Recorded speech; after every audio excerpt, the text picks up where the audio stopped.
Hello, everyone.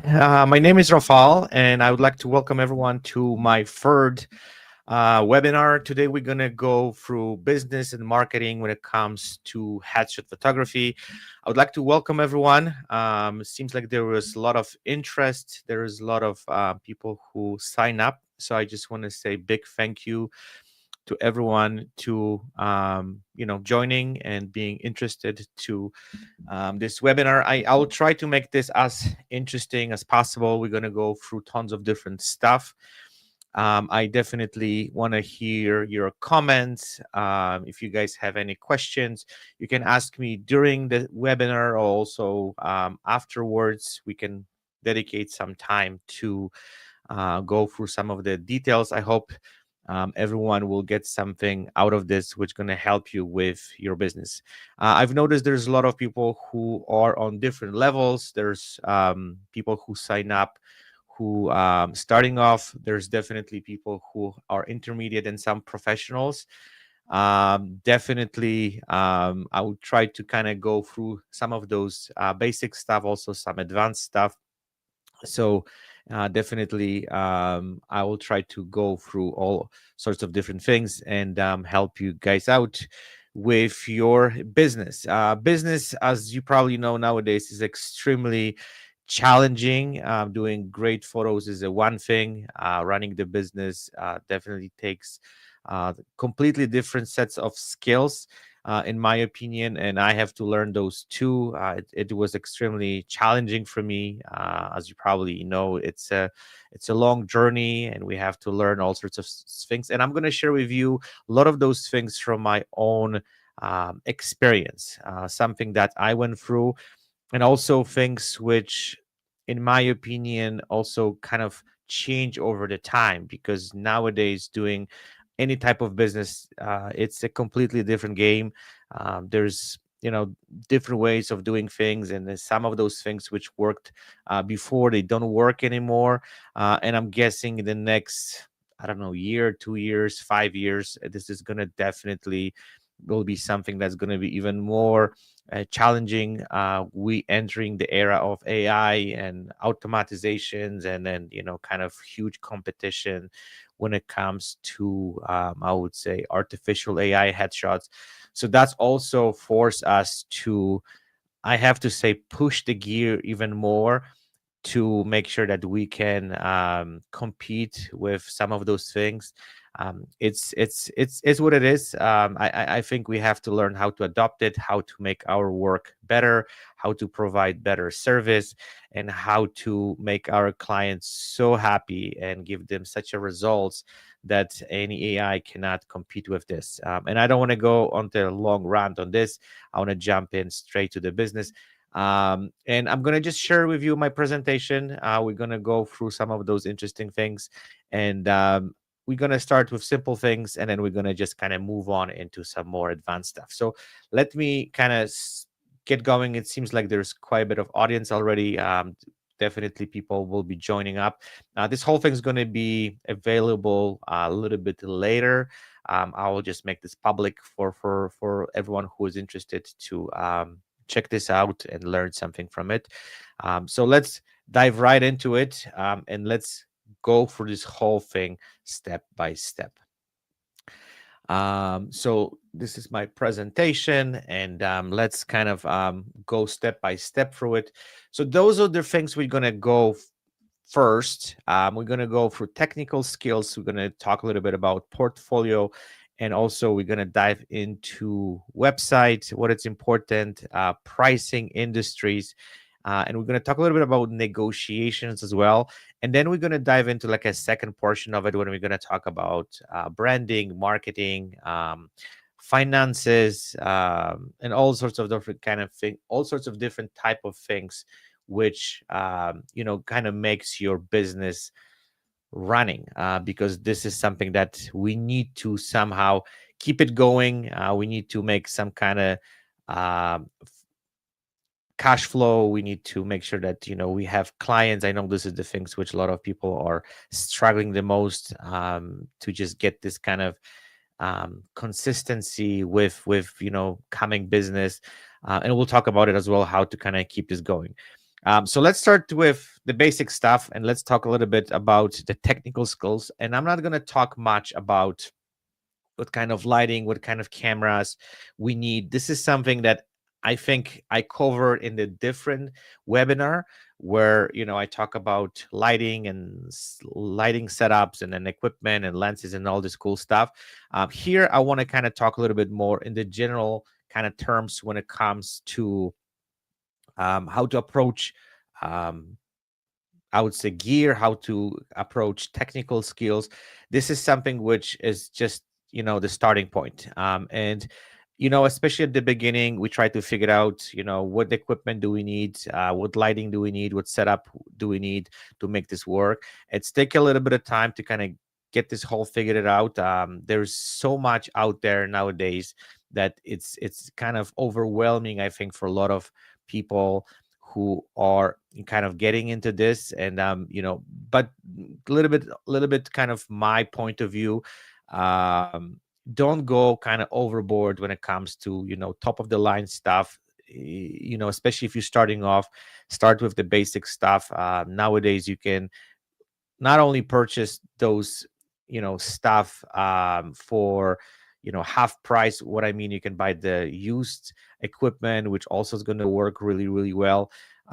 Try to set up what works best for you. There's a lot of information out there, what kind of gear you need, what kind of lighting setup you need, and start kind of small. Because if you're not sure if you want to get into this, then don't spend tons of money and then just kind of like, what I'm going to do with this now, I don't want to do this.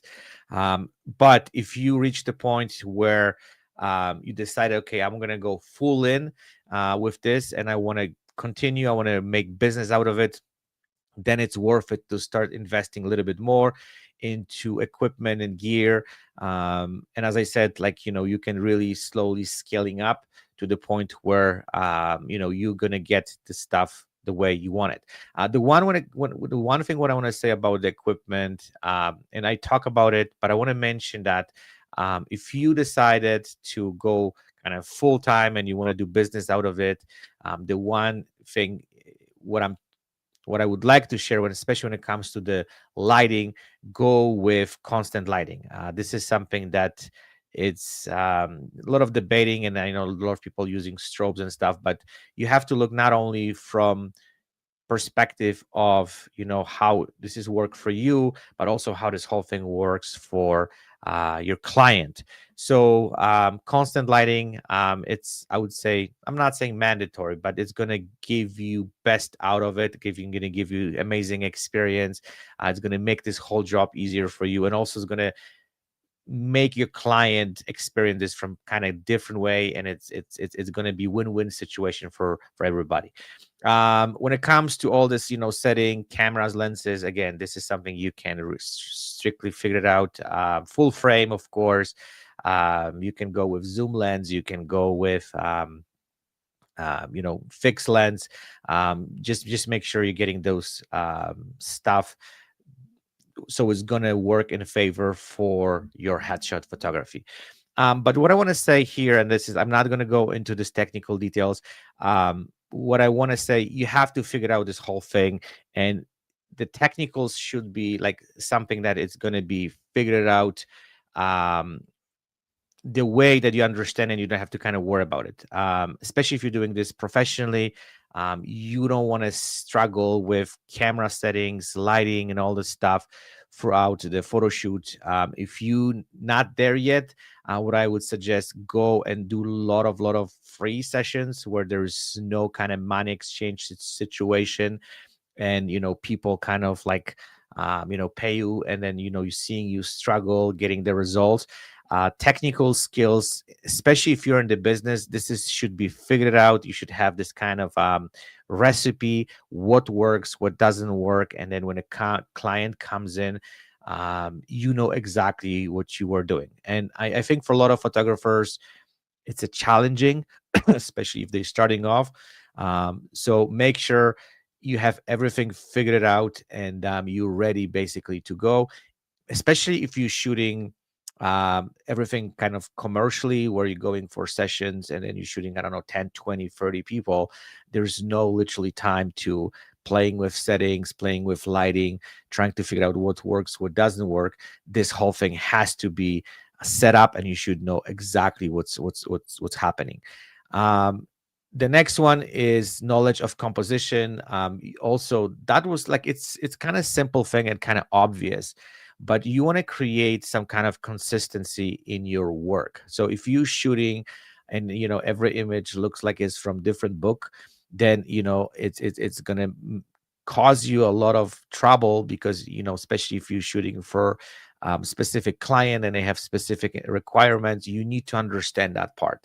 So creating this kind of like composition and crop which kind of works for all your shots, that's going to make this whole thing much easier. And I know it's obvious for me and for a lot of other photographers who's been doing this for quite some time, but I remember when I started, that was one of the biggest things that I was trying to do, like headshots and then 3/4 ones, and then try to kind of please the clients with different stuff. But unfortunately, if you're doing this as a business, you have to kind of create some kind of style of images and stick to it, and just kind of create consistent, and I know it's going to sound kind of weird, the same work. So if client comes in, you can say, hey, this is what I do, those are type of images I'm creating, so they know exactly what they can expect from you. Post-processing skills, the same thing, that should be kind of figured out. Nowadays we have AI, and it's something that can do this whole thing quickly, efficiently, and you don't have to spend tons of time doing it. I create this another webinar where you guys can jump in and then listen about the retouching part. But the reason I put that in this whole webinar is the fact that back in the days, a lot of hatchet photographers, there was like one of the biggest chunk of their time where they have to kind of deal with those shots, and they have retouchers. They were outsourcing the work. Some of them, they're doing this whole work by yourself, like me, and I spent tons of time retouching my images, and that was the most time consuming. Nowadays, you can retouch your images within like literally minutes, and you can dedicate that time into something different, like promoting, networking, working on your website, blah blah blah. There's tons of stuff you can do. So this is extreme relief nowadays, that we don't have to waste that much time on retouching part. And as from the business perspective, this is something which definitely is amazing, and definitely something that's going to bring you more valuable time, which you can dedicate it to something else. Repeat the process efficiently. That's exactly what I've been talking about. You need to have system, you have to have the gear, lighting setup, and entire process as efficient as possible, so you can just repeat this process over and over again, and basically just make money. So the client comes in, you have everything set up, you have everything kind of in place, you know exactly what you're doing, you're working with the client, you're getting the shots, you're delivering them quickly, efficiently, and you don't have to worry about any kind of challenges. And the more efficient the process is, and we're going to talk about it, how to make this more efficient, the better business person you're going to have, and you can just kind of like run for way more people, make more money, and create stunning work where every client will be exciting, and it's going to promote you, and it's going to kind of help you to grow your business. Also, the last one, technical troubleshooting, and this is the main reason I put that in, is that you have to be prepared for all sorts of technical challenges. And I've learned that from my wedding experience. So I remember when I was shooting weddings, I always was prepared if something kind of goes sideways. And I'm talking about cameras, lenses, lighting. So it's good to have some kind of backup prepared, even though hatchet photography is not, as I would say, well, not as kind of tense as wedding photography, because you cannot repeat the wedding. If you go to the wedding and your equipment fails, and then you have no backup, and then basically the entire situation getting out of hands, then it's a different story. But when it comes to headshots, you can repeat, or you can kind of I don't know, ask the client to come back. But that's for the individuals. The story changes when you shooting commercially, and let's say you have high volume headshot sessions for 20-30 people, and something kind of goes wrong, your equipment fails, or I don't know, lighting doesn't work or whatever. Then it's problem, because what happens is, like, if you have to even redo it, you have to again planet everything, and then just kind of get these people all together. And especially for corporations, they don't like that, right? They definitely don't want you to coming back, and then they have to redo this whole thing all over again. So the one thing what I always have as a backup is at least couple extra lighting with me, and also extra camera. So I have two buddies, and then I have some couple extra lighting just in case something goes wrong. Even though nowadays we have equipment which definitely doesn't fail as much, and it's more efficient, and it works better, but you just never know, right? Okay, so let's move on. If there's any question regarding the technical stuff, yeah, please feel free to just drop the comment, and then we'll talk about it a little bit later. Okay, so let's start with the basics. And I'm going to talk first about portfolio, because this is your business card. This is something that you're going to promote yourself. This is how your clients are going to judge your work, and that's how they're going to make a decision if they're going to want to work with you or not. And this is extremely important. This is something which is the first step into the business part, building your portfolio. As I said before, if you don't have any images, if you, let's say, starting off, and even if you're a professional, I constantly work on my portfolio, changing, adapting, making sure that my portfolio looks as best as possible. And this is something that evolve over the time. This is not something that you just put it up and you're hoping it's going to work. So I want to kind of give you a few very important tips which I use in my, I would say, business. And I also have learned some of those stuff from my wedding photography. So the first thing what I want to talk about is only show the best work you have. Even if you have 5 images or 2 images or even 1 image, show the best work. Don't show 100 images and hoping that clients somehow will like some of it. You want to make sure that the stuff which you're showing is the stuff which represent the best work possible. One of the things what I've learned when I was a wedding photographer, and I was calling those images selling shots. So basically, what was happening whenever I was presenting my work to the client, I was showing an album, and then I've noticed that some of those images from the wedding were making huge impact on the client. So basically, they were like looking at the album, and all of us are like, "Oh my God, look at this shot! Like, I really love it." And so I started kind of paying attention to this, because I've noticed that those images kind of help me to sell my services, because those are the images which make huge impact on my clients.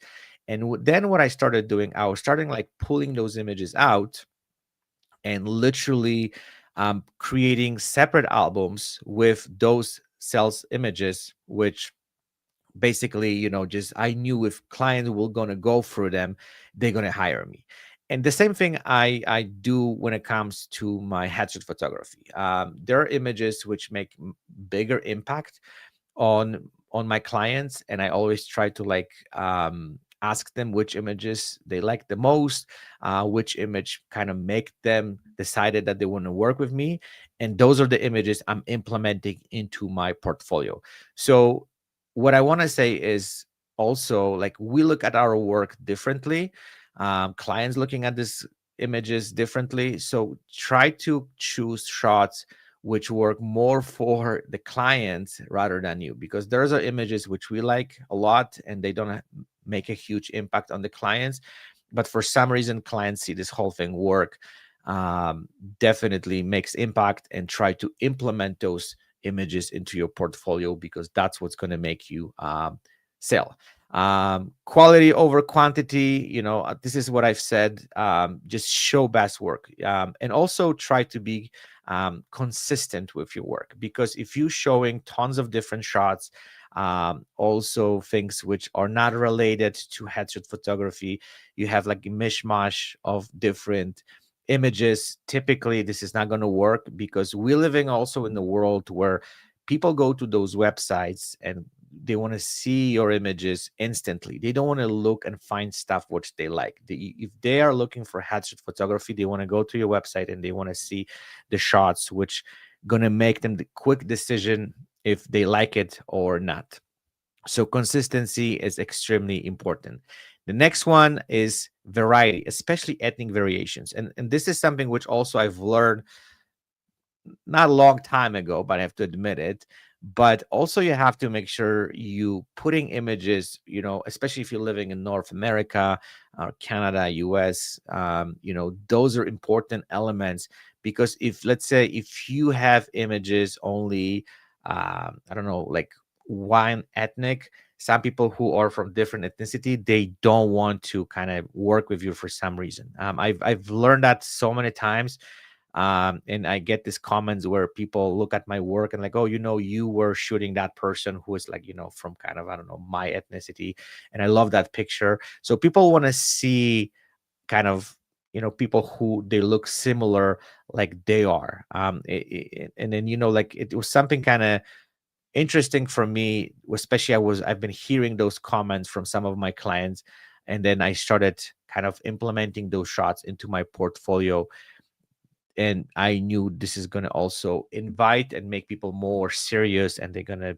make a quicker decision to hire you for the work. The next one is, of course, styles of headshots. Try to figure out your style. I know there's a lot of stuff when it comes to headshot photography. Everyone try to kind of build your style, but like, quite often clients come to us not because of the kind of, I don't know, the lighting, whatever. They come for the style. And if you have consistent style over your work, and the clients can see that, this is the style which kind of they like, that's also kind of gonna make them make a quicker decision to kind of hire you, right? Because if you have 10 different styles and the clients comes in and they don't know what they want, you're going to be struggling, they're going to be struggling. So building that style of headshots, which kind of showcasing your work, and people going to say, hey, I've seen that shot, I know it's you because this is your style. It takes time. It's not going to happen overnight. Also, what is important, you have to kind of over time build this style which you like. It's not only about the clients, but it's important to creating shots which going to kind of showcase your style behind it. And lastly, try to also make sure that, especially if you're shooting headshots and you kind of full into this business, show images from different contexts, such as business, branding, modeling, acting, dating. So when clients comes in and they want to hire you for specific kind of like context of headshot, like that this is what they're looking for because they have those needs, you have those images in your portfolio. So it's important to kind of show them, make sure they are included in the portfolio, because that's what's going to make the clients make a decision to hire you. Okay, so that's when it comes to portfolio. As I said, it's the first step. I want to repeat it. If you don't have good images yet because you're starting off, shoot for free, build portfolio, and then start putting those images out. If you're professional, work on those shots. Don't kind of put them up and just kind of like keep them. Try to, as I said, I gave you some kind of tips how you can manage those shots to make your portfolio better and better with the time, because it's this whole thing is, as I said, evolving over the time. And when I look back at my portfolio, how it's been changing, it's kind of insane, right? Like, started with simple stuff, and then you getting those, like, I would say, amazing shots, which do the job, make you a lot of sales, and when people see them, they have hard time to resist to hire you. So try to find those shots, put them up there, and just kind of be proud of them, and then showcase them, and you will start seeing that people will be coming and hiring you for the services. Okay, so the next one is the website. Let's talk about that. Especially if you're in that industry, website is a must. Like, I think you can have all this stuff on social media, but you have to have a place where clients can communicate with you, clients can see your portfolio, clients can understand your services, they can see what else is out there and what else you providing, and just to kind of have a little bit of understanding of what you are doing. Nowadays, building the website is extremely easy. There are all sorts of different services which can help you. You can do it yourself. You can buy templates. You can buy, like, there's, like, it's fascinating for me that nowadays people have a hard time to kind of, even some people, some photographers, they don't have a website. Where I remember back in the days where I had a IT person who was building my website, and was taking months to do this. Nowadays, you can do this, like, decent website, I would say, within like few hours. If you understand the concept, you know exactly what you want to put out there. It's not a big of a deal.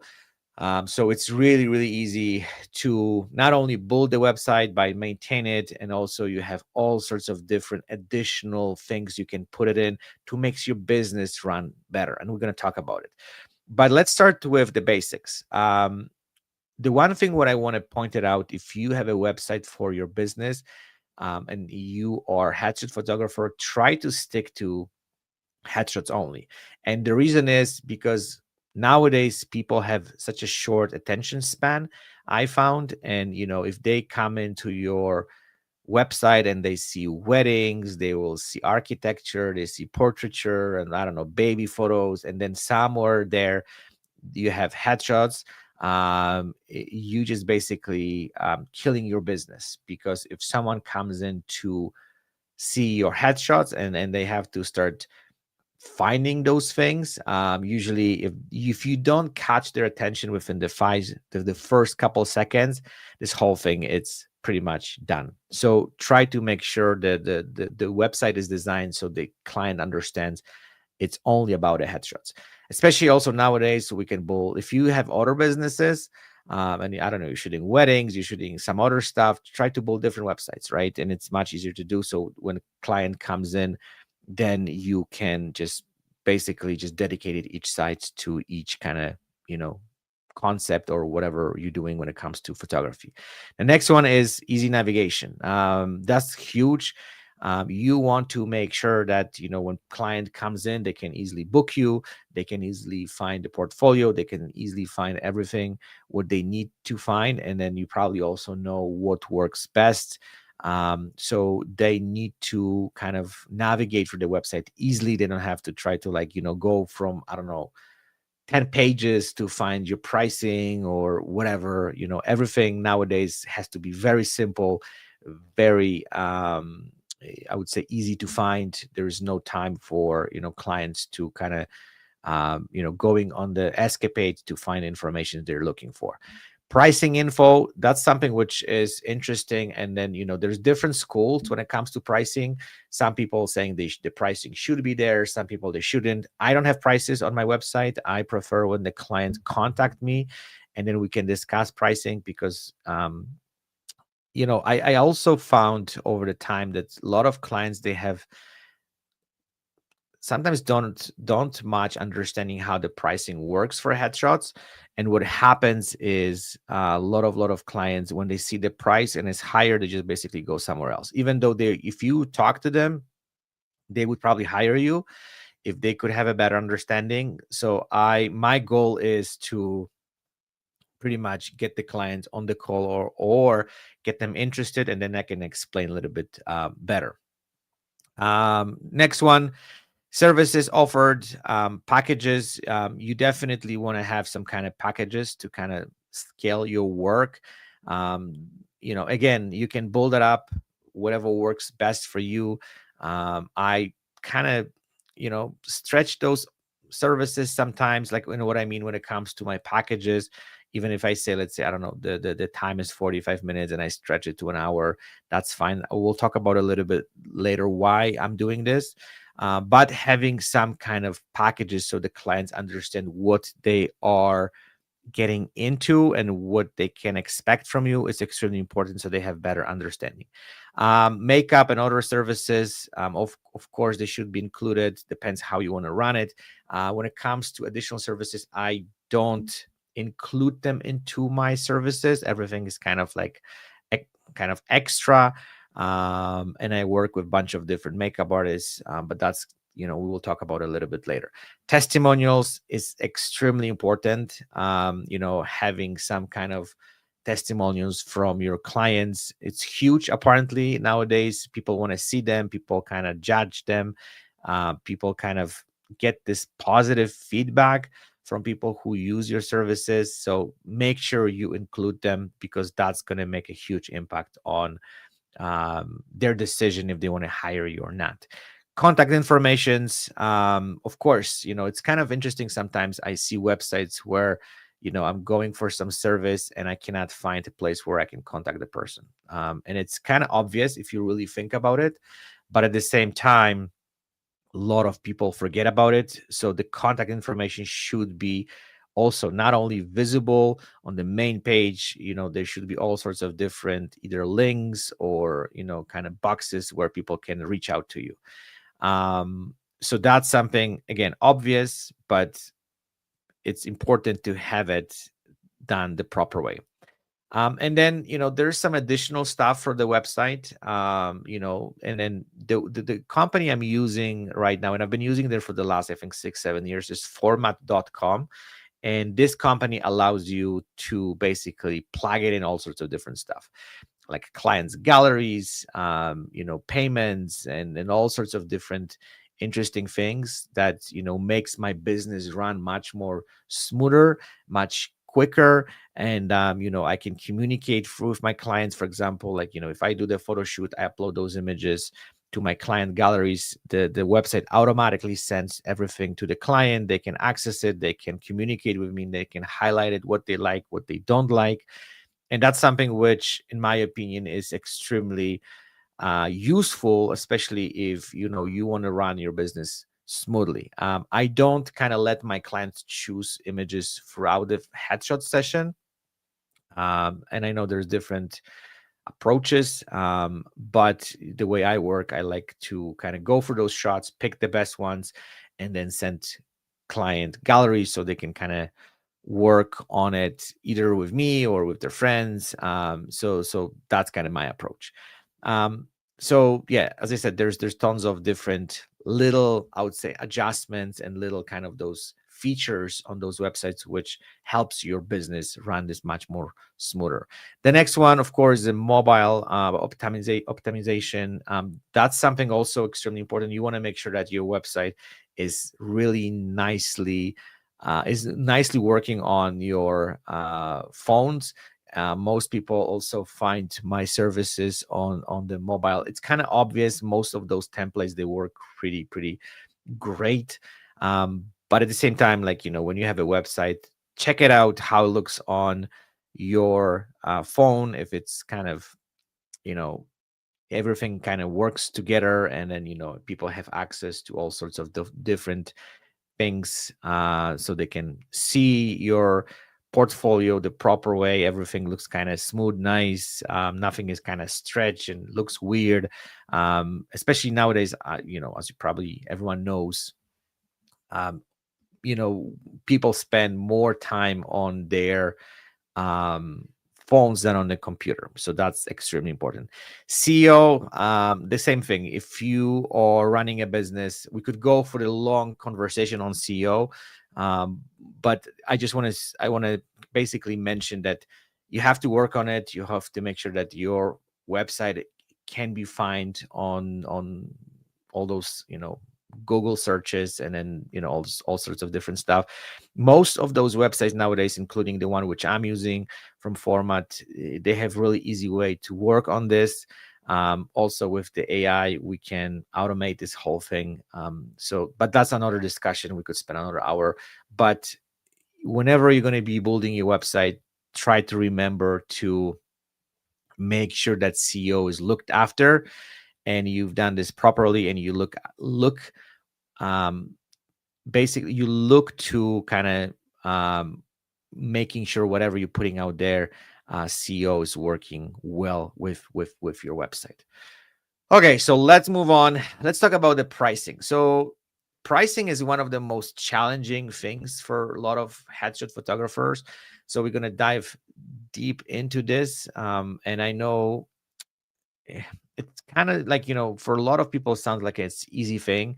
But I have to say, from my perspective, pricing is, I'm not saying challenging, but sometimes you have to be realistic about certain things. And a lot of people forget this. And then, we have all this social media, I would say, kind of impact on, like, oh, we should just charge crazy money. And, like, you have to know your worth and all this crazy stuff. But, from one hand, I understand, and you have to value yourself.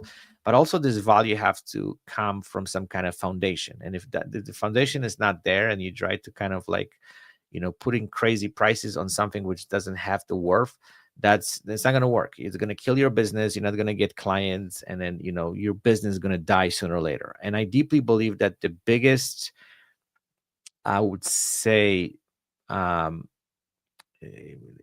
the best way to analyze and make sure your price is right is the market. If you put your services out there and you're getting a lot of clients, and you just kind of overwhelmed with work, that means you are charging not enough. If you have no clients and, nobody comes to you, that means the prices are kind of, too much and too expensive. If you have, let's say, somewhere in the middle, that means you're doing the right job, and you can just kind of like trying to see what you can do to kind of get with the higher price, but also improve your services and kind of provide some things that gonna just showcase that there's more value into your work. So let me kind of start from the basics. So how you even kind of decide what should you charge for your services? So there's few things what I want to say. One is the quality of your work, and you have to really look deeply into the quality of your work, and be the person who, like, what, okay, my work is not there yet, or my work is good, or my work is great. So you have to be very, very judgmental, and say, okay, what, and be brutally honest with you. What's the quality of your work? Your work will improve with the time, but at some point you have to, when you're putting those services and you start kind of trying to put the price on it, you have to be honest with yourself if that work is worth the price. Another thing is the city where you live. It's a different story when you live in New York City, and then it's a different story when you live in, like, I don't know, small town outside of, Calgary, where is, I don't know, 20,000 people. There's completely different approach, and you also have to be kind of honest about it. You cannot charge, people in that small city with some insane pricing, because nobody's going to come. So you have to be very, very delicate on that.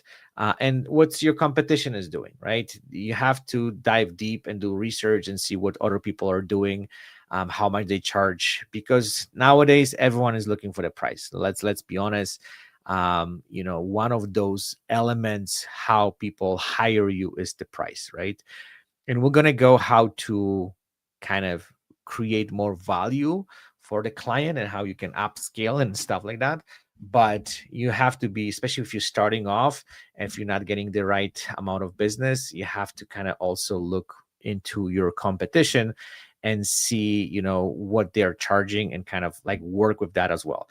So those are the three components which I think they decide on the pricing. And then with the time you can work on it, and you can see how you can, adjust those and get better pricing for your work. The first thing when it comes also to the pricing is time commitment. And then the reason I'm talking about it is, everything depends how much time you put into the service. So let's say if you have 45 minutes photo shoot, then you have some consultation with that, and then is retouching and delivering. So you have to also kind of figure out how much time you dedicated into each client. Back in the days, as I said, was a different story when it comes to the retouching, because I spent tons of time on retouching my images. Nowadays, the time is kind of like cut off to bare minimum, and I don't have to spend. So I can just, like, I'm not saying charging less. Client doesn't have to know I don't spend that much time, but times change, and then you can use that time to do something else. So you got to figure out that part. The value proposition, then what that means is building the packages. So the way you technically should build the packages is, the first, so typically you should have like 3 different types of packages, and you're always aiming for the middle one, right? So the first one, it kind of gives you the bare minimum, and you always want to kind of create the value proposition for the next one, that it looks more valuable for the client. And then the last one is something, kind of over the top, right? Where, you have those clients who, like, they don't care. They coming in and they wanted the full service, the full package, the best service ever, right? So, that also takes time. And the way I look at this, it's my time. So my, like, basic photo shoot is, let's say, 30 minutes, and then they're getting, let's say, 3 images. I don't do much of it, the kind of clothing options. So, like, in my case is, even if the clients comes in for 30 minutes, they can do as many changes as they want. And the reason is, I'll tell you, I will explain in a second. But it's more about the timing, how much time I spent with them. So with this packages, also try to see what works for you, how you can adjust them. If you have clients who just picking up the cheapest one, that means there's something wrong with it, right? You always want to have most sales for the middle one and or for the top one, right? The first one is usually, is just there to, kind of bring the client in. The next one, which is extremely important element, is upselling opportunities. And this is something where a lot of photographers out there losing tons of money. So for example, the way I approach this. So for example, like, the client comes in, they will take the middle package, where it's, I don't know, 1 hour photo shoot, and they're getting 3 images, but they can purchase more shots. And typically what happens is, if they have a bunch of different loading changes, they of course want to kind of get, sometimes or most of the time, couple shots from kind of each outfit, right? So that's you creating this opportunity to upsell. And this is something which I always encourage photographers, try to create a system which will definitely help you to upsell your images. So they're not ending up buying, like, I don't know, 2, 3, 5 images. Try to create a session where they can really go crazy. And some people do, some people don't, depends.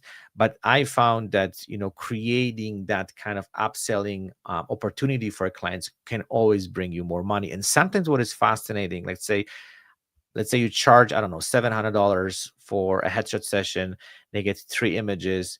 And then, like, for extra image, they paying, I don't know, $100, right? So sometimes these sessions might go from $700 all the way up to $2,000-$3,000 if the clients, is interested to purchase more. So the better images you create, the more images you kind of create that they have, like, I don't know, different outfits, different styling, and all this stuff, there's always chances that you can upsell more. And that's what I'm always trying to do. It's not just kind of get the bare minimum out of them. It's mostly creating this entire, I would say, series of shots, which they're gonna get these people interested to buying them, and then you can, like, really upsell those images and make way more money that, typically you would just get from the basic kind of package. The next thing I want to talk about pricing is, and this is huge, simplicity and clarity. um, Basically what that mean by that is the fact that I think when you start confusing people with pricing and say, okay, if you get this, you're gonna get that, or if you buy this package, you have 20% of I don't know, just upsell images. um if you start making this whole thing complicated, like, it's frustrating people. And I'm sure everyone, when we're gonna get to these situations ourselves, it frustrates me. I want to know exactly how much I'm paying, how much is extra, how much I have to, I don't know, spend on the minimum, and how much, it's, if I have to, I don't know, upscale or upgrade or whatever. So everything is clear. On the top of it, you have to explain to your client everything before the session. It's no time to explain the stuff after the session, because usually if you do that after and people kind of don't understand the pricing, they're going to make you feel like you're just trying to kind of, I don't know, screw them over or get more money out of them or whatever. And I've been in those situations before. And, like I said, okay, you know what? I don't want to create tension between me and my client. And also, I don't want to have a situation where, the client's getting frustrated and upset and angry because, he expected or thought he's going to pay that much and now is that much. This whole thing has to be figured out prior. So that's very important. If you building the pricing, just make sure your clients understand before you pick up the camera and start shooting, so they know exactly what you're getting into. And that's what's going to create, I would say, better connection with the client. And you can sell way more if they have a full understanding. So there's no any pressure, there's no kind of unknown or uncertainty or situation where the clients don't understand, and all of a sudden he's like, oh my god, I didn't know I have to pay extra for this. This is the worst time what can happen. And it's definitely creating this kind of like how I can say, mistrust. And then the clients usually they leave kind of cheating or something like that. Don't want to do that. Okay, and then let's move on, and then let's talk a little bit about individuals versus groups. Pricing for individuals is different, groups is different. Typically, when it comes to groups and those corporate headshot sessions, that's also extremely important. The same thing, you got to figure out everything prior. So there is no situation that afterwards you try to figure out the pricing. Whenever I'm getting inquiry for the group sessions, I'm sending them the pricing, kind of like how I charge per group. Also, I want to know as much information prior so I know exactly what I'm getting into. Don't give them price, I would say, straight from the inquiry, because sometimes what might happen is, I don't know, for example, you have a group of 10 and then all of a sudden, okay, you know what, we changed to 15 people, or the photo shoot has to be split up to 2 days, or there will be two different locations or whatever, or this person couldn't come, can you kind of come again, right? So you have to be kind of prepared for all those sorts of different situations, and get as much information prior. When is the shoot, how many people is involved, how long the session is going to take, where's the shoot, all those sorts of information, so you know exactly what you're getting into. And then based on that, you're building the package or building the price for the groups. And for the groups, I don't have some kind of like I have a starting point, but based on the information I'm getting from the clients, typically what happens is I'm building the kind of custom package for the group sessions. That's kind of mandatory because, as I said, with those corporate stuff is a completely different uh game. You have to approach this differently, and you don't want to get yourselves kind of screwed.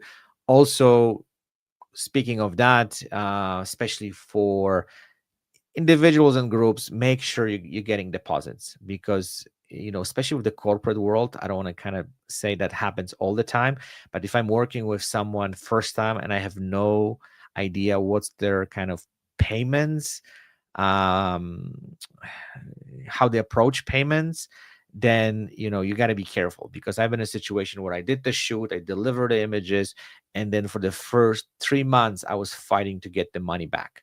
even to get paid. And then, there's always someone they have to transfer you to, or, lady from accounting went on holidays and, she forgot, or can you resend the invoice? So make sure they pay you half of half of the amount prior to the session or on the day of the photo shoot, and the rest of it when this whole thing is delivered. Then you at least covered, you at least have something that helps you to kind of manage this whole thing financially, especially for the corporations. If you work with the company, for example, countless times and they always been good, then is a different story. And hey, you know what, I can trust you. Definitely I can wait with them with the payment, whatever, or they pay you, I don't know, within a week, 2 weeks, whatever. But if you have bad experiences with this specific company, then definitely make sure that like you don't get yourself into this situation. And this is the worst part. There's nothing worse like begging those big companies to to get paid, and then you're just begging them to get you're begging them to get own money, and that's just ridiculous. But that's just a kind of experience, and I'm sure a lot of those guys who've been in that industry, they already understand how this whole thing works and how bad it can get sometimes. Image delivery and contracts. So as I said, nowadays we have all those tools and pages where we can deliver those images to review quickly. When it comes to the final images, the way I kind of send them all out, it's in the high and low resolution. And yeah, they're getting kind of download a link where they can download those images. Yeah, it's easy breezy kind of way to deal with this.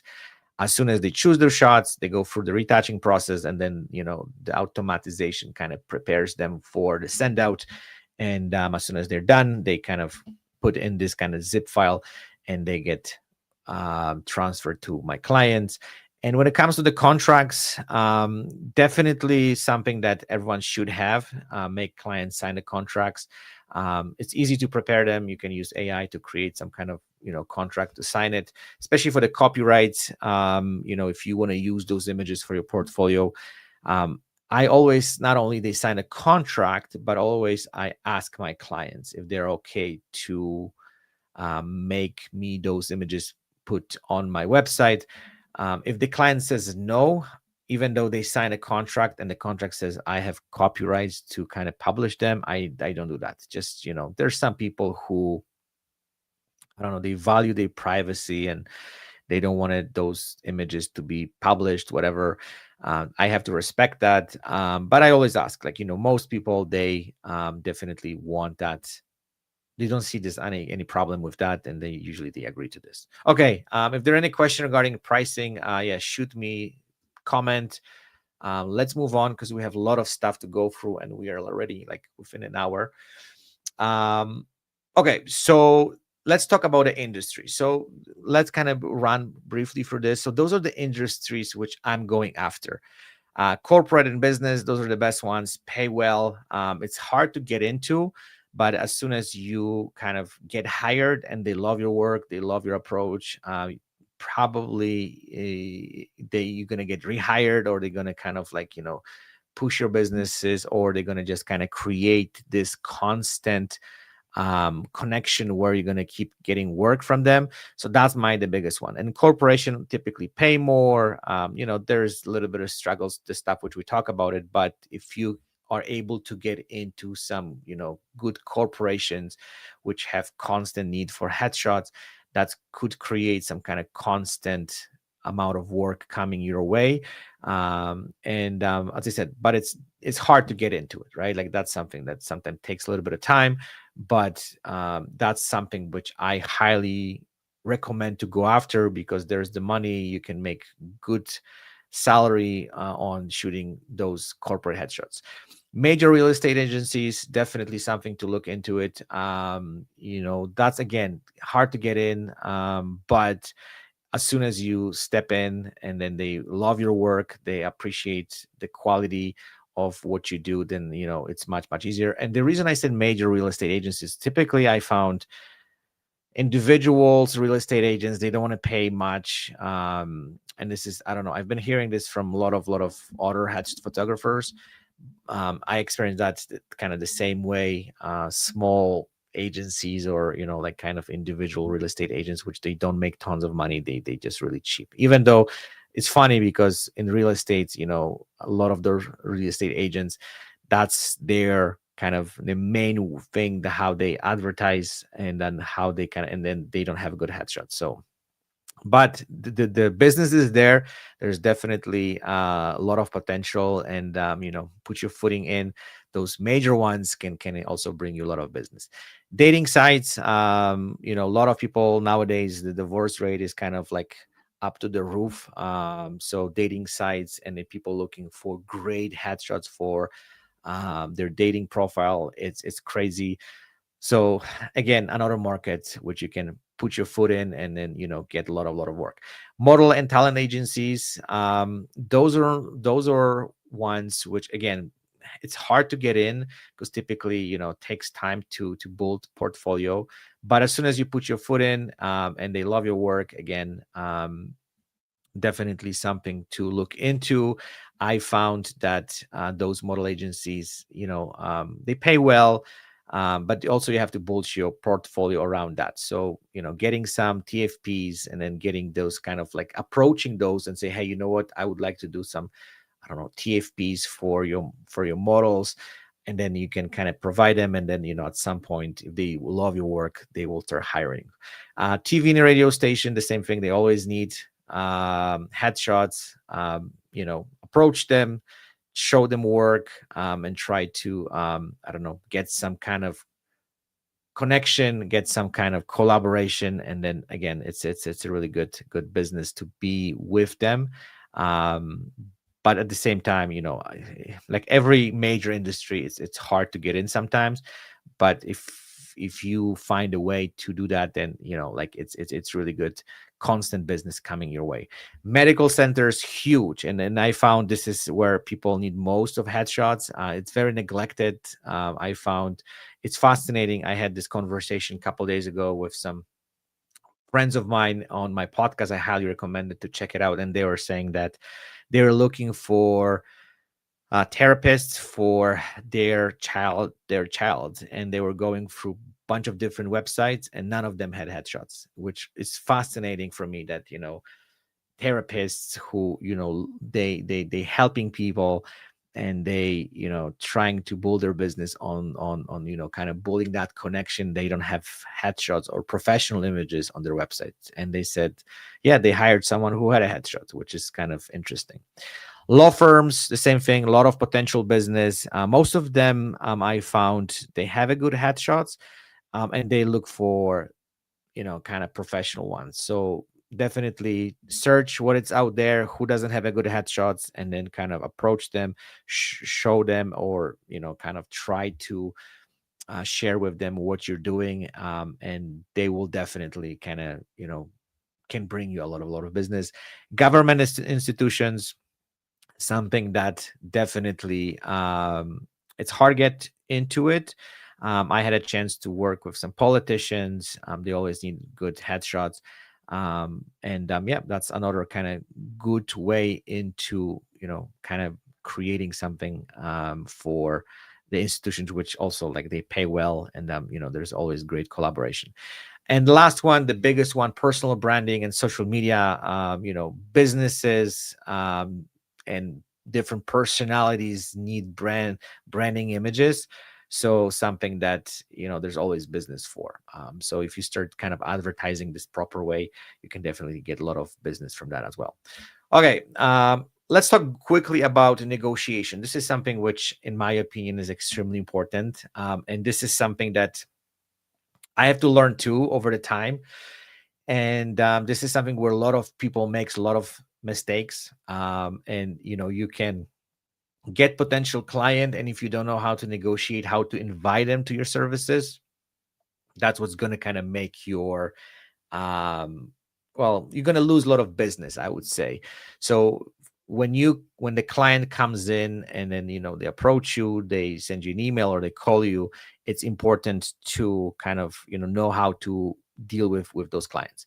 So first of all, know your worth. I know we talk about it a little bit about the pricing and all the stuff, but don't kind of get into the situation where the clients dictate the prices and the client dictates what they want. You have to understand you providing the service, and you kind of have some kind of offering, and they have to kind of understand. You can kind of bench the pricing, whatever, but don't do this right away, and don't kind of like let the client dictate what they want, because that's huge problem nowadays. I have the clients who are coming and calling, and they're like, oh, I will pay you $100, and they like expecting like I'm gonna just fall for that. So you have to kind of build that confidence, and don't kind of get yourself to situations where like you're just doing stuff for fraction of the price because client told you told you so. Building report. So this is kind of the building report, and listen carefully. This is something which is extremely powerful. One of the biggest mistakes what I was doing, especially I was dealing with clients who are approaching me, I was trying to sell them something right away. So they were calling for headshots, and I was just like, I do this, I do that, great experience. This is the pricing, whatever. And one day I don't know, I read some book and I listened to some podcasts, and then they said that you got to listen what the client is looking for first. So before you start kind of telling them what you're trying to sell, try to listen what they looking for. So asking proper questions, what this image is for, like why did you kind of called me, and then what you looking for. So then if you have a little bit or better understanding what the client is looking for, it's much easier to kind of tell them what they're looking for, instead talking for, I don't know, 40 minutes and then try to explaining to them what you do. You got to listen what they need, and then kind of bolt on that and tell them exactly what they want to hear from you. Be professional and respectful. That's something, another kind of big thing. I don't ever try to kind of get into any argument. Straight answers, straight to the point. I'm not trying to like sugarcoat anything. That's something which is extremely important. Mirroring. This is something which is from psychology, and this is kind of the same when it comes to the part we talk about listening. Try to, as I said, listen to your client and respond to them with the needs, what they're looking for. And this is called mirroring. So if the client is, let's say, looking for, I don't know, specific professional, I don't know, headshot for the new entrepreneur, then you just, okay, this is what I do and this is what I can help you with, right? So listen what they say and respond with some kind of mirroring. There's another little element which I've heard from Chris Voss. So he is this master of negotiation, and he talks about this "that's right" technique. Apparently, if you say "that's right" and if you start kind of repeating this, whatever they say, it builds some kind of trust. So make sure whenever you talk to your clients, "that's right," it's some kind of sentence which do the magic. I've tried it, and then it works like a charm. So try to kind of dive into even more into this. I highly recommend, and it's definitely helps you with your negotiation. Respond time, email versus phone call. Nowadays we're living in this kind of crazy world where people expecting this automatic response to your email, or if they send you inquiry. I prefer phone calls. I typically I do both. Most of the time I'm getting emails with inquiries, so I'm trying to respond fairly quick. Now you can automate it, some of those things using AI, where the emails are auto replied automatically, and it's not those just kind of general ones where I'm kind of out of office. I'm not talking about those ones. I'm talking about those ones where there's AI can read the message and respond to it on your behalf. And then you can kind of follow up later. But my preferred technique and preferred way of dealing with clients is phone call. And there's a couple reasons behind that. One, when you talk to the client, it's creating this specific connection. I would say also you can better understand what they're looking for. Not to mention, sometimes we get those difficult clients who they don't know what they want. So this is something that I also learned, that sometimes you have to learn how to say no to the clients. Because if I have a client who calls me like, hey, I'm looking for a headshot photographer, and I work with 8 of them before you, and I hate those images, I want to work with you, then it's you're the next on the list, right? And you don't want those clients. So you also have to learn how to say no. Not to mention, and this is what I said before, if the client calls me and start kind of like dictating pricing, everything, then like I I'm not saying no directly. Typically, I say, what, maybe I'm not best person for the service. I can help you to find somebody else. So I'm trying to be professional, polite, but kind of refuse to work with them. And the reason I'm doing this sometimes, and I know it's kind of hard to believe, but I've learned that if you getting those clients who are, I would say, those troublemakers, and it's your gut is telling you that, okay, you know what, it's going to be a problem, it's going to be a problem. And sometimes it's better to say no to them and just kind of refuse working with them than dealing with them afterwards. And believe me, I could tell you horrifying stories which I went through, where the clients try to, I don't know, prove something, and then they're getting vindictive, they're getting kind of like they're going nuts on social media. And I don't need that, right? So you have to also learn how to choose your emotions. The next one I want to talk about it is keep emotion in check when it comes to discounts. And this is what we talk a little bit at the beginning. Don't offer discounts right away. I know a lot of photographers out there, that's what they do. When someone calls them and they automatically, hey, I'll give you 10% discounts, 20 person discount. Don't do that. Like, this is just the dumbest thing what people do, and just kind of show this desperation, I would say.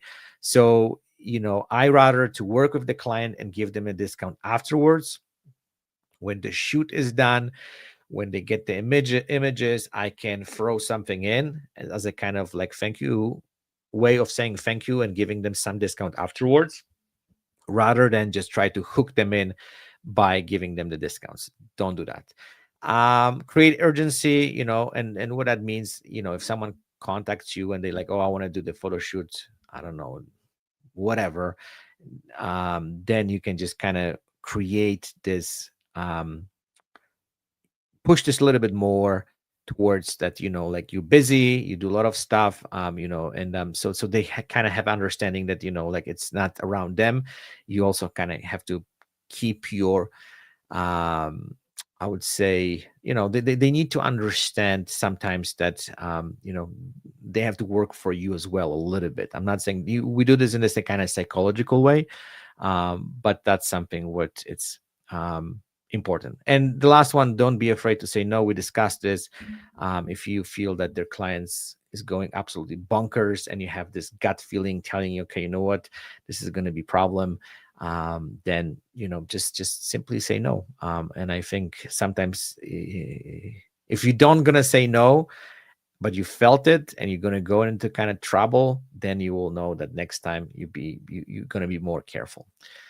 Okay, let's talk about the social media part. I don't see any questions so far, so it seems like I'm doing a good job.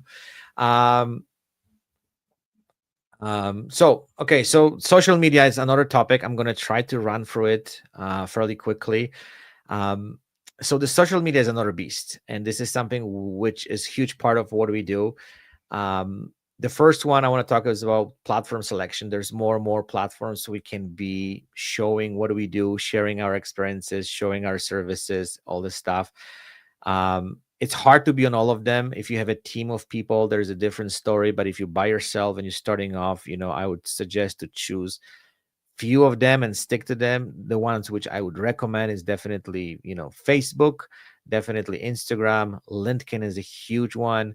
And the next one would be YouTube and TikTok. And it's already like 6 of them, which is crazy. So the content creations is something which is the most time consuming, but we have to be there, and that there's no other options nowadays. And I think the more content we push, the more visibility we are getting. But as I said, we can have another discussion, and if someone is interested to know a little bit more about what type of content we can share and all this stuff, we can definitely talk about it more. But the more we putting out there, the more informations we can share. It's a testing ground too. Social media is evolving as well. The stuff what worked, I would say, a few years ago doesn't work anymore today. So I don't want to kind of tell you exactly what you should do, because the stuff what I'm telling right now could change within the next 6 months. Now is a huge era of AI where people can create artificial content. How that works this is another discussion. I know that all those platforms, they try to kill it. And if you putting AI content, they're gonna kind of shadow bend you and all this stuff. So you got to be careful with this. The more authentic content you can provide, it's better. The more content which looks real, show personality, show yourself, showing kind of honesty. Apparently this works better, even like nowadays. But again, this is the testing ground, and you have to figure out what works best. Don't sell stuff only on social media. You have to provide some kind of value to your content. Just providing selling elements and selling kind of content, it's going to kill you too, because they have all this AI, I would say, things, well, not things, some kind of like they testing, and they watch your content. If they sense that it's advertising, they automatically kind of shadow ban it. I've learned that too. So it's what it is. Content distribution, then one thing what I want to point it out, each platform is different. And content for Instagram, content for Facebook, content for YouTube is different.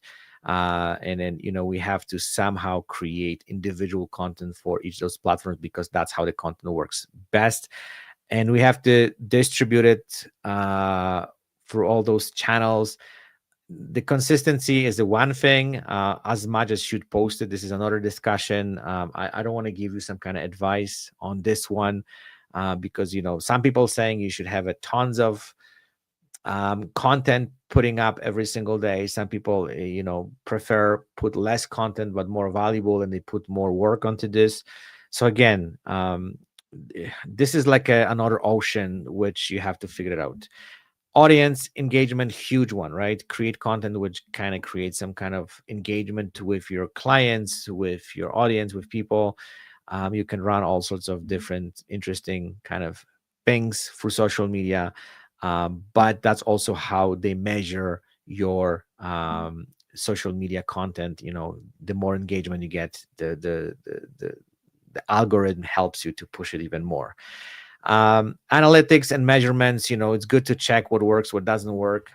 We have amazing tools nowadays with social media. You can go into this and see which pieces of content works best, and then you can build on that. That's huge. Don't kind of go after the content which doesn't kind of work and you see it. Social media advertising, this is another huge topic. The one thing what I would like to say is it's sometimes the hit and miss, right? You have to strategize properly, create a budget, how much you want to spend. It's working, but also you have to figure out the kind of balance between spending and making money, right? Because if you spend, I don't know, $10,000 on your social media advertising and you make five, then it's not working, right? If you So it's like the advertising should make you money, not losing the money, right? And then nowadays nobody cares if this is going to work for you or not. You got to kind of learn this yourself and see what's work. What my suggestion would be is start very slow, and then just kind of bolt on the things which work well. And that's how you can kind of grow your advertising through those campaigns which works best for you. Likes versus clients, sprint versus marathon. And this is something which I'm sure most of you guys heard about it. Social media is not a sprint. It takes time. Now it's even harder. I would say back in the days it was much easier to build the audience, build the engagement, build all sorts of cool stuff. Nowadays it's completely different story. Nobody cares about likes. And it's more about the clients. And what I mean by that, I know sometimes it looks kind of cool if we have, I don't know, 100,000 followers, a million followers on YouTube and all this, kind of crazy numbers. But at the end of the day, everything comes down to how many clients we're getting out of this and how many people are willing to pay you for your services, for whatever you're doing. So just because you have 1,000 followers on Instagram, but you have, I don't know, your schedule is booked up, you're successful. So don't judge someone based on how many followers they have, how many subscribers they have. This is irrelevant nowadays. It's more about, how much clients comes to you and want to do business with you. So unfortunately, social media, as I say, it's another beast. Technically, the best way would be have someone who would do it full time for you. But if you kind of starting off and you have to do it yourself, just make a great schedule, create this kind of plan, strategy, and kind of stick to it and kind of work on this the way that, if something works, take it and improve it, and then you will see, the progress. And the lastly, don't follow for, as I said, subscribers, followers. The numbers, as I said, they're not as important as amount of clients you are getting. Okay, if there will be any additional questions, I'll be more than happy to answer. So throw the questions. Also, you can contact me afterwards and we can talk even more deeper on that topic. Okay, so we're coming to the end slowly. So marketing. So the first thing what I want to say here, and again, this is huge topic here, that we could just kind of create another webinar on this. But the best way to do business in headshot photography is word of mouth. And the way I look at it, first of all, clients who comes from referral, or someone recommend you, or someone kind of said someone, hey, you know what, I use this guy. Those are the best clients. They're coming, they're booking, they're paying, and it's fantastic. You don't have to do any dance around clients who comes out of somewhere, and then you have to prove yourself that you worth it, the service, and then worth it their money. I found, and I do everything what I can in my way of approaching marketing, is to my clients or my kind of, I don't know, it sounds kind of bad, like a soldiers to push my business. And I do everything what I can to make sure that I provide best service, best images. So when the client leaves, those are the people who are going to push my business. This is something which is extremely important, and this is what I highly recommend to a lot of photographers. That should be your core base on marketing structure. You want your clients coming from your clients, and like there's a lot of examples why this has worked so well. Because if you say to someone, hey, I'm doing great service, I'm providing you great images, whatever, it's a one story. But if you have a client who can share that and show their images, automatically those people, they already have trust to you, they already want to work with you, there's no kind of money discussion. They know exactly that they already trust you. And a lot of photographers, I think, forget about it, and they deeply believe that, I don't know, the social media campaigns work great, whatever. In my opinion, word of mouth is the best way of doing business in headshot photography. The next one is creative sessions. So if you're starting off and you don't have portfolio, doing some kind of creative stuff, it's fascinating. Not only teaches you a lot about headshots, but also kind of helps you to understand clients. And like in doing those sessions definitely will help you to also expand your services. Because if you do images for someone, they're going to show it on social media or friends or whatever. That's how they're going to kind of see your work.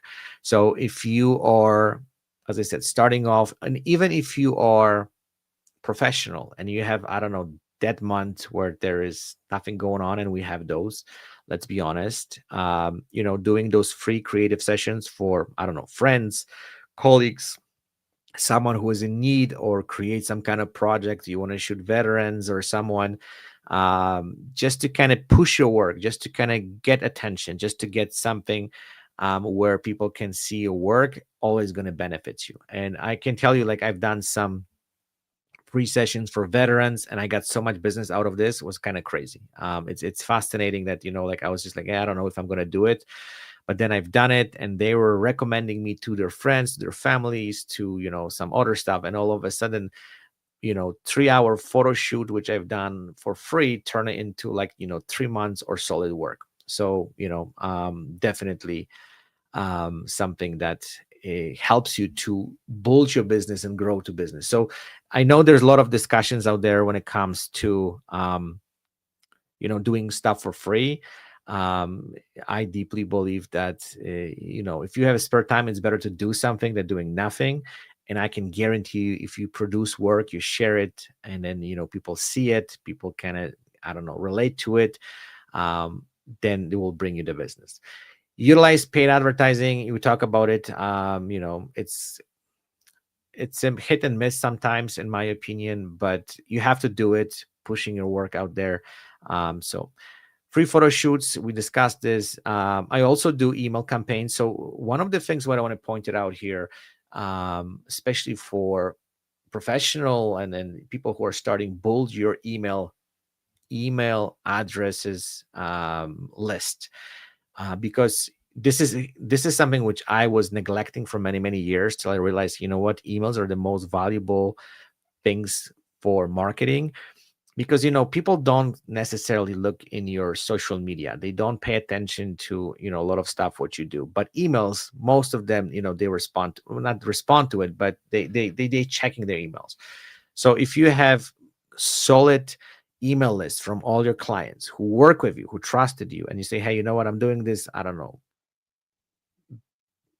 photo shoot for, I don't know, business owners, whatever. If you blast email like that, you're always going to get the clients. So whoever comes through your door, whoever comes to you and want to work with you and have a great service, get their email, because that's what's going to definitely keep you in touch with those people. You can remind them once in a while about yourself. You can share if you have some campaigns, you have something going on, you creating some events, whatever. And keeping in touch with these people is extremely important. Don't overdo it. And what I mean is, like, don't send them emails every week or, twice a week. For, like, in my opinion, I think twice a month, once a month is ideal, just to kind of quick reminder about yourself. It's good. And then also you will notice, for example, how many of those emails were open. I'm using MailChimp. It's fantastic software to manage this, to send those email campaigns and then emails to your clients. And also you can see how many people open them up, how many people unsubscribe. So, like, I'm getting like about 70% opening rate, which is huge. And this is one of the reasons I'm not doing this like I don't know, too much, right? And then probably you've noticed there's so many different companies out there. As soon as you give them the email, they blast you like 5-6 emails a day, which is insanity.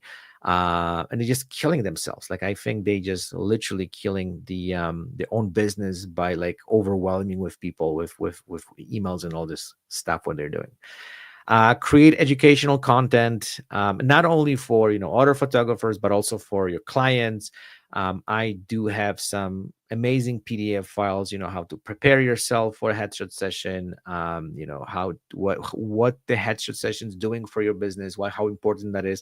So create something which brings some kind of value to your clients. And creating that educational content not only helps you to understand your business better, but also helps your clients, right? And other photographers, if you want to kind of help other people too, go for it. Testimonials, huge. Whoever comes to your door, get the testimonials, and, put on Google review. Ask them. Typically what I do, there's a couple stories what I want to share with you. One of them, Google just killed my my Google account for whatever reason. I tried to kind of deal with this, and I had like over 100, I don't know, like quite a bit of reviews there. And yeah, for some reason someone reported and getting in touch with them, so I have to start everything over again. So be also careful with that. But testimonials, typically what I ask is either on the Google or just kind of direct, and then you can put on your website and share that with your audience. Invest in SEO. And what I mean is investing more like a time. It's really easy. We have AI models nowadays which can help you with that, but it's also important to make sure that your site is seen on Google searches and all those different platforms. And build strong online presence. We talk about it, social media. That takes time nowadays, unfortunately, and this is something that takes a little bit of time, but you got to work on it. Okay, so we have a couple more. Advertising. So a couple things. When it comes to advertising, make sure you're targeting the right people. This is huge. We talk about those businesses which are our potential clients, so make sure you're following them. The medium, and what I mean by that is how you advertise, what kind of medium you're using. Nowadays I found the best way to advertise, again, it's through your referral programs, through social media platforms, and then you can do email campaigns and all this kind of stuff. Messages, this is the same thing, kind of like sending the right information to the clients once in a while, and building that kind of like connection with your clients. Another one, it's creative photo shoots. We talk about it. There's nothing better than showing your work for creative work. And I can tell you that it's fascinating. Sometimes I was doing those insane creative headshot session with some flowers and all this stuff, and people saw it, caught their attention, and basically they were hiring you for the business headshots. So don't kind of think that just because you're doing something creative, something more extraordinary, something outside the box, you're not going to bring some clients who they're looking just for the regular headshot session. So this is the best way to advertise. Call to action. So this is basically, whenever you're advertising, make sure the clients do the step to hire you or contact you or get you an email and all this stuff, right? So that's something also extremely important, that not just creating the stuff and putting out there and advertise, but also you have to somehow, nowadays especially, force the clients to take action and reach out to you, contact you, and try to kind of start the negotiation process, or something that is going to bring the clients to your door. Budgets, that's the huge one. I prefer to, as I said, invest money into my services, so when a client leaves, they're going to get great experience, great service, and they typically going to hire me for, or recommend me to other people. Another thing is, when it comes to spending money, those creative sessions, this is another kind of like time, well, this is another amount of money you have to put it in to make sure that you're getting something out of this. When it comes to the social media advertising, we talk about it. Take it slow, take it easy. Don't kind of kill yourself and spend tons of money on something which you don't know it's working, especially.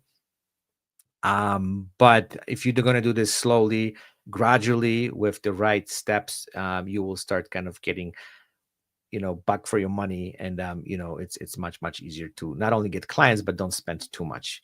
And measure this whole thing. If something is working, that's great. If it's not working, you got to figure out why it's not working and try something different. Don't spend tons of money on something which doesn't work. You see clearly, let's say, for the measurement or from all those tools we have nowadays to see how the advertising campaigns work or not, if you're getting something out of it or not. Okay, so let's kind of talk about networking. So this is huge. Networking nowadays is massive. So we're going to kind of probably end it up here. It's been an hour and a half. And then we're going to get into the questions. So the networking is massive. And that's something which I've been struggling a little bit. I'm going to be honest with you. And what I mean by that, I'm not kind of extrovert who loves parties or events and all sorts of stuff like that. But unfortunately, when it comes to running in a business, you have to be in some kind of network um, environment where you can connect with people, you can meet people, and then all this interesting things. I'm pushing myself, believe it or not, which is not easy for me, but I have to kind of sometimes go to those industry events or some other type of events where I can socialize and I can meet people and kind of introduce myself and share what I do. So that takes a little bit of kind of push on my end to kind of go to those places, which I don't like, being in the big crowds. But those are huge, and it's important to network with people, because that's what's going to bring you a lot of business. Because nowadays also, I found, is sometimes who who kind of knows you and who going to push your business. So kind of networking is one of those huge elements in our industry to make sure you are part of it, because that's what's going to bring you definitely business. Join photography groups and forums, another huge one. Like, I love to work and collaborate with businesses, with other photographers, being in good kind of being in touch with them, because you just never know who's going to help you, who's going to kind of need your help. So join local groups, join local kind of forums, discuss stuff. I know it's time consuming, but this is another little element which definitely helps you to grow your business. Volunteer services, we talk a little bit about it. So I'm talking about those free photo shoots where you go to places doing stuff for free, and then that's going to help you to, so people know you and kind of recommend you, and you can kind of, I don't know, help some cause and get business from that. And I can guarantee you, like, this for me, it was like one of the biggest things where I actually participate in a lot of interesting projects for free, and that was bringing a lot of business afterwards. Use social media. Yeah, that's something which is, again, extremely time consuming, but it's something what we have to do. I'm not saying to spend 8 hours on social media and kind of network with people, but it's good sometimes to jump on social media and reach out to some of those businesses we would love to work with, or interact with them somehow. And social media is one of those places where we can definitely do that. Offer referral incentives. That's what I was talking about. All my clients who coming through the door, I always giving them some kind of referral, like 10% off for the clients they refer, or they're gonna just share with them about my services. That always helps. And you can use that as a kind of business card too. So pushing the businesses that way, I found, is huge. It definitely helps. Building relationships, that's kind of summarize this whole thing. It's all about being in relationship with businesses, with business owners, with organizations, and all this interesting places, because they definitely gonna build your business. I think nowadays we reached the point where everything comes down to pretty much relationships with people. I think the social media is started being pushed a little bit away, and we getting into the era where one-on-one, face-to-face relationships going to build your business like nothing else. So something to remember, something to kind of be always prepared. Business cards, whatever you're doing, be ready to kind of share with people about what you do, and creating those connections and relationships, because that's eventually will start kind of like really bringing you a lot of business. Okay, so let's kind of financial. We're gonna skip this. If everyone has gonna have some questions, I'll be more than happy. Like, I'm really beat up already, but let's kind of finalize this whole thing, and let's talk about 10 business rules to follow. And I actually bold that over the time, and that's something which definitely helps my business. And I highly recommend it to read this once in a while, because that's going to definitely helps you to understand the business from kind of different perspective. So number one, people don't care about your offer, only what you offer can do for them. So in headshots, they don't come for your offer, how great it is. It's what those images they're gonna do for them. So whenever you try to sell your product, try to approach it what those images are gonna do for them, how they're gonna improve their business, how they're gonna improve their connection with people, how people are gonna see them, and all this, interesting stuff. So take take your business from that approach. Don't try to sell them something because it's cheaper, it's better. Always approach the way that what those images are going to do for them.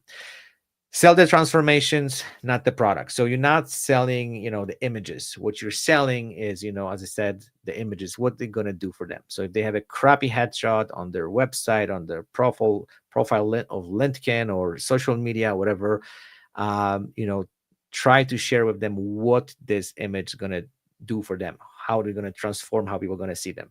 Don't sell just the images. Big one, and it's going to completely change the dynamic between you and your clients. Sales are about listening. So it's not about what you want to try to sell them, it's about what they need from you, and that's a huge one. Try to listen to your clients, pay attention to whatever they say, read between the line, and approach those sales from what they are looking for. If what you sell is confusing, nobody will buy. Again, make everything simple. Pricing, packages, the way you approach the service, the simple it is, it's going to be much, much easier for the clients to understand, and they're going to be much, much more willing to buy from you and use your services. If you're making things confusing, they don't understand none of that, it's just going to just turn them away. That's as simple as it is. Tell the prospect your price, then shut up. I know a lot of clients, they try to explain themselves. Not clients, a lot of photographers, they try to explain themselves. If they're gonna say, let's say the session is $1,000 because this and that, just don't do that. Just tell them the price, and then let them digest this whole thing on their own. That's the huge. I know it's hard for us sometimes, but we try to kind of explain to them why this is the price, cost that much, and you try to share with them, oh, because I'm doing retouching, I'm doing this, and then equipment and all this stuff. They don't care.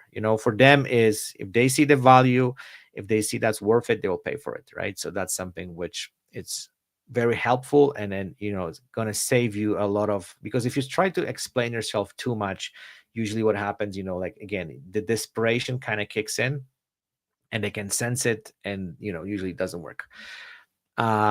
Selling a good product in a bad market is a losing battle. So we talk about all those industries, and I think we discuss where to go to kind of get the businesses, and what industries we should go after, because there's some industries which they don't need headshots, they don't care about the headshots, and you can just do whatever you want, whatever you think it's going to bring your clients, is nothing's going to work, right? So focus on those places, those locations, those industries which they really need headshots, and kind of go after that, and I can guarantee you sooner or later you'll start get business. Never sacrifice your reputation over the money. This is huge, and this is also, again, we've talked about it. Money is important. We have to pay the bills and do all these kind of cool things to make the business running. But I've learned that sometimes clients, they're just toxic, and doesn't matter how much they pay you, they might turn your experience working with them into disaster. We've been there, done that. If someone is interested to know more stories, I'll be more than happy to share them in kind of personal way.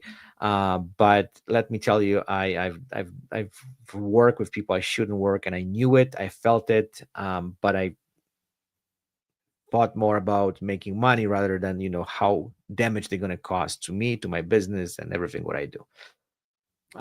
The market isn't saturated, your offer just sucks. And what that means is, there's tons of headshot photographers, but I think there's room for everybody. Everyone has own style, everyone has kind of own approach. There's extreme need for headshots nowadays. So saying, oh, I don't have a business because there's too many photographers is nonsense. I think, especially in the headshot photography industry, I think that everyone needs headshots. Businesses, you name it. Every industry needs headshots. So definitely there's a lot of room for everybody, and it's just a matter that you probably approach this whole thing the wrong way and you're not getting the clients. A happy customer is the most powerful form of marketing, and that's the summary of my entire webinar. If your clients coming to you, getting amazing headshots, getting great, amazing experience, is the most powerful form of marketing. They're going to go out there, they're going to talk about you, they're going to rave about you, they're going to definitely tell everybody who they know about what you do, and that's what's going to bring you the business. And entire marketing plan and business plan should be the core of understanding how to be successful in this industry. Okay, so if there are any questions, I'll wait a few more minutes and then we can kind of answer them.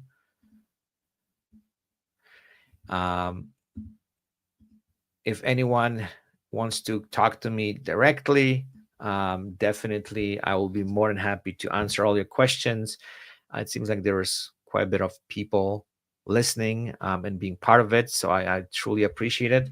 So I'll wait a few more minutes when it comes to the questions. If not, we're probably going to call this off and finish it.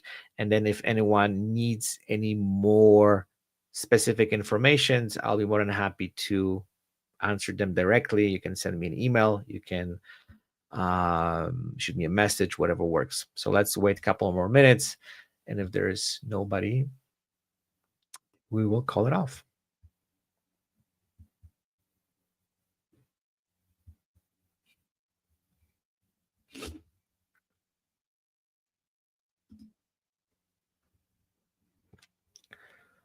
I know there's a little bit of delay because this is going for YouTube, so maybe that takes a little bit of time, but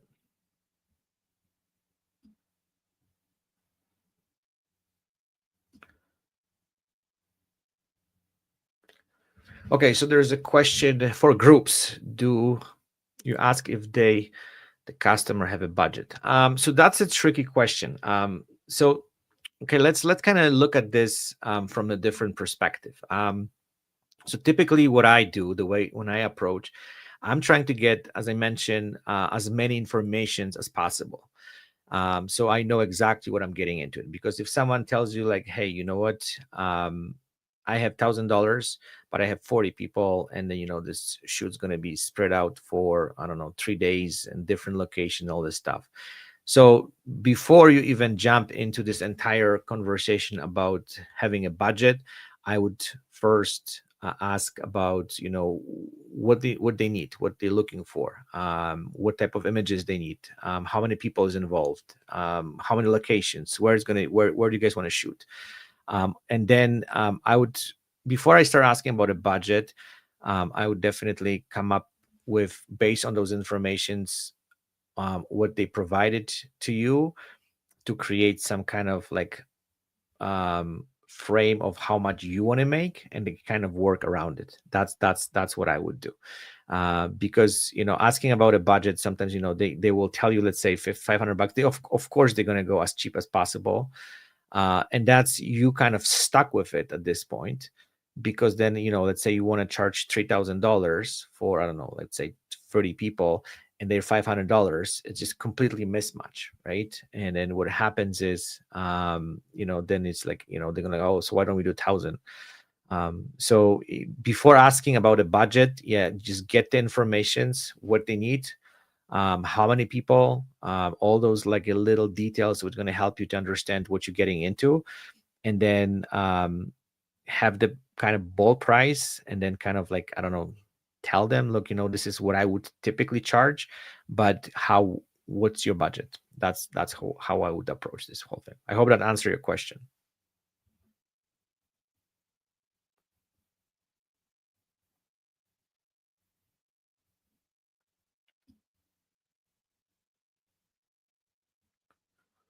Okay, any other questions?